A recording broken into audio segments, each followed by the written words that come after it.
The workshop smelled of oil and burned metal, a scent that was oddly comforting to Jace Hadrian. He liked it. The hum of machinery, the sharp hiss of welding torches, and the soft whirring of repair drones. It was music to him. Out here on the rim world of Cerulean V, far from the bustling core worlds, humans like him didn't get many customers, but those who did often paid well. Enough to live comfortably, if not lavishly. It was a quiet night.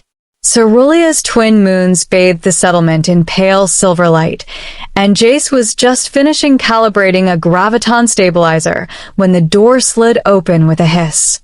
He glanced up and froze. She stepped in like the kind of presence that commanded attention, though she didn't speak. Her armor was unlike anything Jace had ever seen. Sleek, dark as obsidian, adorned with shifting patterns that seemed to ripple like liquid metal, it hugged her frame perfectly. A faint hum emitted from it, almost like the suit itself was alive. Hi, Jace stammered. He'd seen combat exosuits before, but nothing like this. The suit's plating was seamless, but several panels around the joints were scorched, dented, and clearly in need of repair. You need some work done? The woman tilted her head, exposing a streak of violet hair against pale, unearthly skin. Her eyes, golden and unblinking, intense, studied him for a long moment. Then she nodded once. That was all. Jace swallowed and forced a smile. Right. Okay. I can fix this. Come on over here. I'll, take a look. She moved closer, her armor glinting under the workshop lights. As she did, Jace noticed something odd. Despite the damage, the suit was still emitting a soft protective field. Every time he waved a hand near a dent, it deflected slightly, as if aware of his touch. His heart skipped a beat. Okay, he muttered, stepping around to inspect the joints. He had worked on all sorts of armor, human, alien, hybrid, and experimental. But this suit, whatever it was, had a complexity that made his stomach tighten. Whoever or whatever was inside, this wasn't a civilian model. Not by a long shot. I'll start with the shoulder joint here. Looks like a plasma discharge burned through the outer plating. Then I'll recalibrate the field matrix. He worked methodically, letting his hands hover over the panels before sliding them open.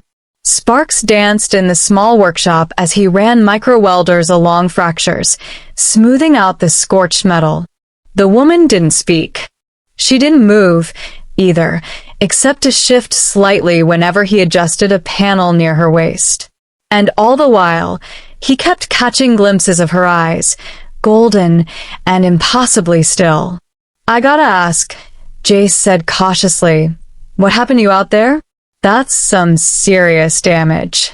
Her lips parted slightly, a soundless laugh that carried a weight of amusement and authority. Then she pointed at a small emblem on the inner forearm of the armor, a symbol he didn't recognize. Triangular, with 3 concentric circles inside. Beneath it, tiny characters pulsed with soft blue light. Jace frowned. Never seen that before. Is it government? Military? The woman's gaze didn't waver. She raised a single hand and made a gesture toward the workbench, indicating he should continue. He hesitated, then shrugged. Okay. Suit's got advanced shielding. I need to carefully bypass some of the field nodes to access the damage.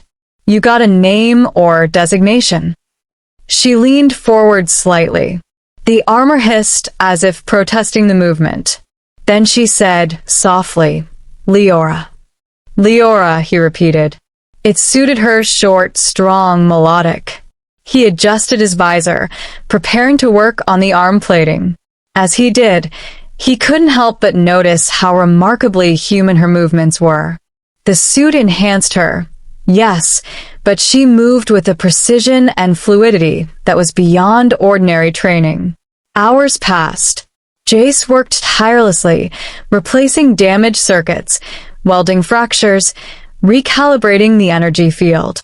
And all the while, Leora said nothing beyond a few rare, quiet clarifications. Occasionally, she would extend a hand to adjust something, and he would step back in surprise. Her presence was quiet but commanding. Almost done, Jace muttered, wiping sweat from his brow. If this works, the suit should operate like new. Maybe even better than new. He flicked the final switch, and the armor pulsed with energy. Lights shimmered across the surface, and the hum stabilized into a deep, resonant tone.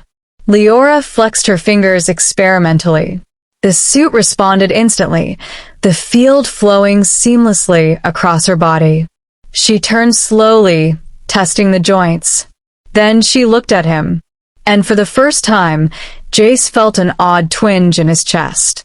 Her gaze wasn't just intense, it was all-encompassing, like she could see everything about him, inside and out. "It's impressive," she said finally, her voice a melodic blend of human and alien tones. "You've repaired more than armor. You've restored balance." Jace blinked. Thanks. I do what I can." Her lips curved slightly. "You are human?" Yes. Jace Hadrian. From Cerulean Settlement. Human, fragile, yet capable. She studied him silently for a moment, then straightened. "I have a proposition." Jace laughed nervously. The proposition? "I think you're the kind of person who can handle your own battles." "Why me?" She tilted her head, golden eyes glinting. "Because you do not bow to power. You do not flinch at presence. You repair what is broken without question. That is rare." Jace raised an eyebrow. "And your offering?" Leora smiled faintly. "I rule." Jace froze, mid-breath. "You what?" "I am the sovereign of the entire galaxy," she said. "Every world under my rule knows my law, my judgment. Yet here you are, and I did not see fear in your eyes. I see respect. Earned through skill, not status." He blinked again. "Wait, you're saying you rule the galaxy? You're a queen? Or some sort of, galactic emperor?" "Both," Leora replied, her tone calm, almost casual. "And yet you treated me as a customer, as a person in need of repair. That is uncommon." Jace's mind spun.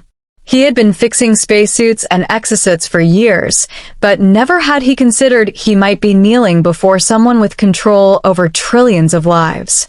He swallowed. Well, I fix stuff. Armor, ships, machines. Don't really think about, empires." Leora's lips twitched in amusement. "And that is why you are necessary. A galaxy often focuses on politics, conquest, power plays. But machines require those who are grounded, those who understand repair, restoration, balance. You are valuable." "Me?" Jace laughed nervously, scratching the back of his neck. "I'm just a mechanic. A guy with a toolbox." She stepped closer. "Exactly. A mechanic. You understand function without desire for dominion. That is rare. That is essential." Jace could feel the weight of her presence pressing down, but it wasn't oppressive. Somehow, her aura was protective almost. He felt simultaneously insignificant and crucial. "Why me?" he asked again. Leora extended her hand. The armor shifted slightly to accommodate the gesture. "Because the entire galaxy faces a threat beyond armies, beyond fleets. A contagion of machines, corrupted AI constructs, spreading like a virus across star systems. I cannot trust politicians or generals to contain it. But you understand repair. You understand balance. Will you come with me? Assist me in restoring the galaxy?" Jace's mind raced. He had worked on damaged freighters, salvaged alien drones, and even experimental AI cores, but this was galactic in scale. And yet, Despite the enormity, a strange clarity settled over him. Yeah, okay.